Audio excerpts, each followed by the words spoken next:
If you ever find that you have unresolved emotional experiences sitting in your subconscious, consuming tremendous amount of energy, take a piece of paper and write down the problem on it. Every experience has emotion attached to it. Tesla says if you want to find the secrets of the universe, think in terms of energy, frequency, and vibration. Everything is made up of energy, and it's vibrating at a certain frequency. If I have an experience, it has emotion attached to it, it's vibrating in my subconscious mind. My goal is, I can't do anything about the experience because it's already happened, but what I can do to help myself is to remove the emotion that's attached to experience.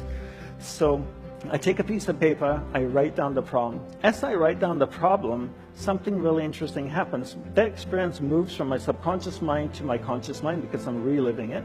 The interesting thing that happens is the energy, the emotion actually comes out of the experience, flows through my hands into the piece of paper.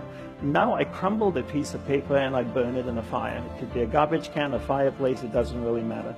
Does the fire destroy the emotion? No, because you can't destroy energy. But what it actually does is transform the emotion in the paper into heat, flame, ash, smoke, and a whole bunch of different things. How many times should you write? Well, depending on the emotion. If it's an intense experience, you might have to write about it 3 or 4 times. If it's not so intense, maybe once or twice.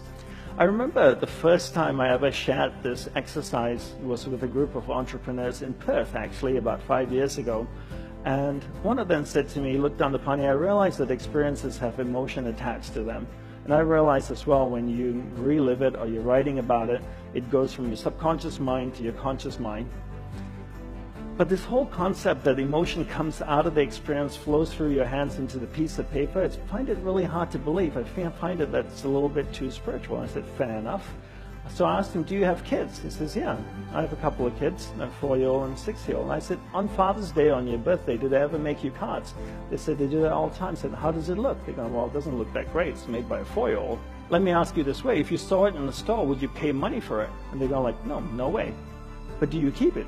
He says, yeah, I keep every single one. And I asked him why. He said, well, it's so full of love. I said, wait a minute, you're telling me your kids know monk magic?